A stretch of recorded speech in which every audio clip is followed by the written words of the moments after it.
What is going on, everyone, and welcome back to a bite-sized review of Bad Batch. Once again, it was an absolute banger, so we're very keen to talk about it because we've skipped a few Bad Batch episodes, but this one was great. Let's throw straight to Mike. Of course, Brodie's joining us as he did in the last episode. But yeah, Mike, what did you think of episode 14, season 2, Tipping Point?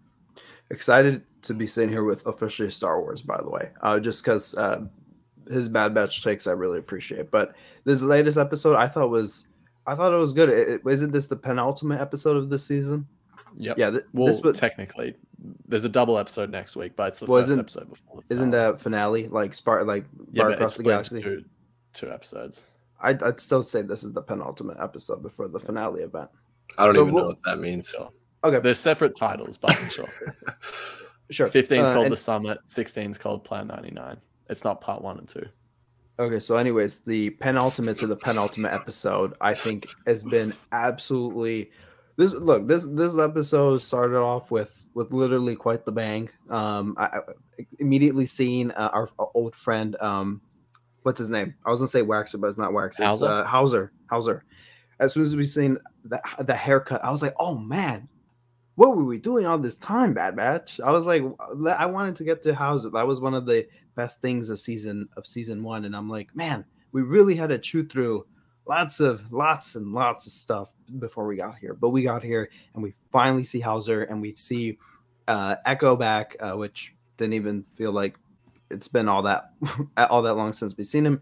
But we've seen him, and I thought the episode started off with quite the bang. And Crosshair, I mean, literally everything that I wanted from the character was expelled here in this episode. And I think the writing for Crosshair has always been top tier. His dialogue, his motivations, his puzzling moves sometimes when he just has gone dark for no reason.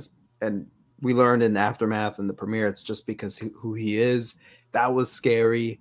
But then later on with the whole chip controversy, and now we're here where he's making his own decisions. And it's just bringing everything back to what we've seen in aftermath. So it's like coming full circle with the character, and yet there's still so many questions left. So Crosshair, love that guy.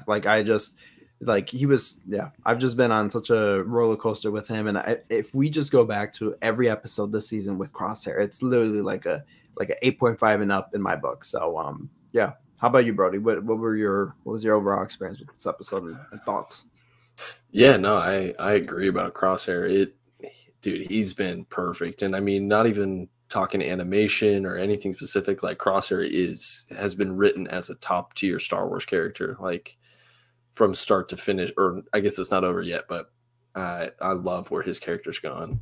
And I feel like I'm also loving where the clones are going, and we're seeing like really where these guys can end up and how they can find a place in the galaxy after, the Clone Wars and everything. Rex seems to be starting a little bit of like a coalition of clones that are working together to, save other clones, which is really cool.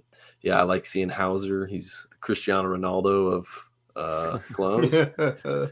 He's a good looking guy. Yeah. No, it's cool to see Echo back too. I do feel like something might happen to the guy. Yes. Not to say that, he would have had to show up in Rebels to, survive or anything, but it does feel like, I don't know, something bad does feel like it's going to happen to somebody in the Bad Batch, and my bets are on Echo or Tech. So yes. One thing too, Wrecker, when he was fishing at the beginning, oh, so cute. Yeah, I love Wrecker. Yes, absolutely.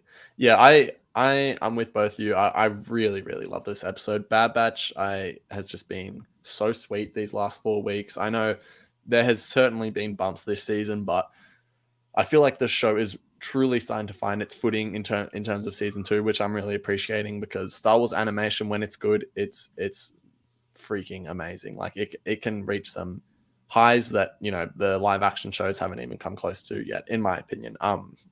But yeah, love seeing Hauser, even just Gregor and Echo again. I know Mike said it hasn't really been that long, but I kind of felt that feeling almost like when we got Sabine back in season 3 of Rebels. Right. I was like, it's nice to just see him again. So Yes. no Rex in this episode, at least that I noticed. Yeah, I don't think so, no. which was interesting because, as Brodie said, he is sort of building that group of clones.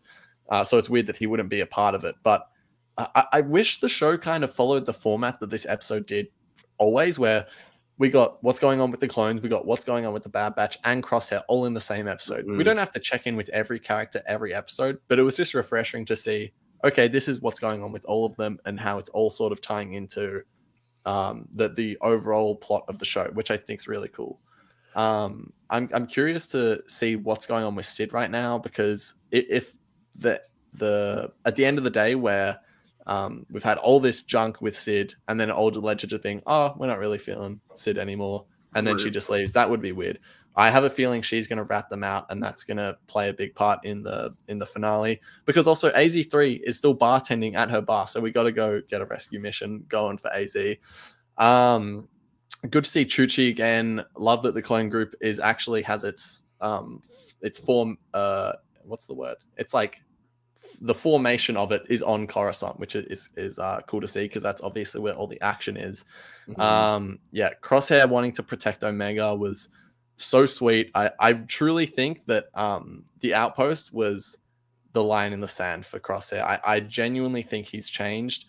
There's a lot still left in his story for him to be redeemed. I don't know if he's going to be redeemed, he's going to die, what's going to happen, but I would love to see him to have to live with what he's done, and be able to progress in his life in a meaningful way, and actually have a full redemption arc, because Star Wars has a habit of redeeming its characters and then killing them, pretty much. I would really hate to see that here. Anyway, the Bad Batch on Pabu, I just love that place as a setting. We didn't talk about last week's episode, but I loved it. As Brodie said, like just moments like Wrecker fishing or whatever it is, or chasing Omega and that other little girl around. Like it's just sweet. Even like the training sequences with Tech, that was great. Seeing her and Echo reunite, and then all leading to the end of the episode where the Batch, they're not sure if they should trust Crosshair or not. I'm not sure either.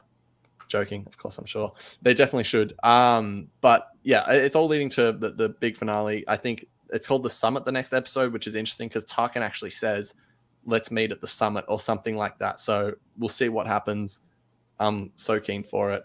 Leaving Crosshair like that has me down bad. But yeah, Mike, where do you think this is all going in the finale? I really don't. I really don't know. I mean, I would best be leading down like a rabbit hole, but I think that Omega is definitely going to be captured, and she's going to. There's no way Crosshair escapes on his own from that base. He's restrained to that bed. So I think that Omega might be, because it looked like at the end I was like, oh man, he's gonna spill. This is his breaking point. He didn't.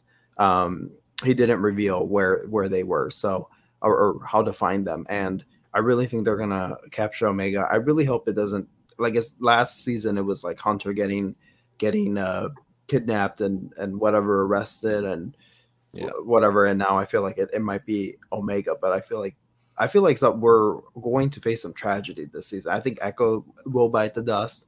I kind of don't want Crosshair to be redeemed in the sense that he's all good with the squad now and he's like back part of it. Yeah, that would be nice, but I'm just like, in order to do that, please kill off the rest of them. Like, there's just too many. Like, I think that they struggle to evenly rotate the plate around in the microwave, so that way everyone gets a nice heating touch. Like, it just, I'll be eating like from the plate, and like the rice is warmed, the meat is warm, and the mashed potatoes, which is Wrecker or whatever, cold. And it's just like, why can't we all evenly be, shared and heated upon and whatnot? So that there's my analogy of the week. But it's like, I really would love if everyone got all the love every week, but sometimes that doesn't happen, and sometimes it's big gaps. So I wouldn't want Crosshair in the mix. However, I think the finale is going to be something pretty big, and something that's going to kind of like shock us in a way that we're like,